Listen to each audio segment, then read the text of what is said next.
I want you to know, because we probably have some visitors in here. Maybe you've never heard this before, but I'm going to tell you. Evidently, and this is according to the Bible, sin is paid for in one of two ways.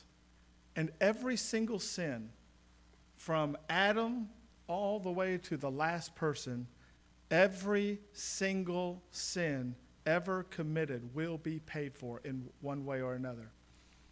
The reason that is true is because God is holy, righteous, and just, okay? That means that a righteous judge does not allow one sin to go unpunished. So there are two ways in which sin is paid for. And one of them is in a place called hell, where people will pay for their sin, and it will be for an eternity. In 1,000,000 years, if you choose this way, your sin, you'll be paying for your own sin in 1,000,000 years, and that will just be the beginning. Does that make sense?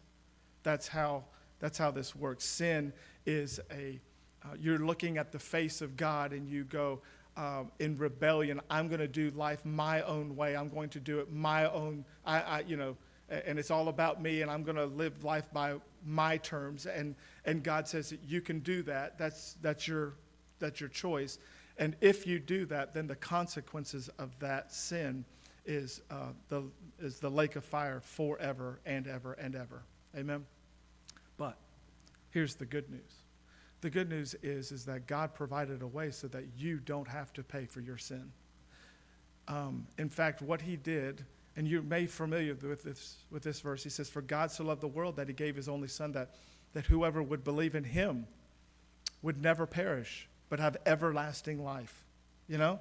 And so here's the second way that sin can be paid for, is when we put our faith and our trust in what he did for us on the cross. You see, when we do that, he takes our sin, my sin that I would have had to pay for, and he puts it on his own son. And on a cross for 6 hours, the wrath of God is being poured out on his only son. And that is the other way in which our sin is paid for.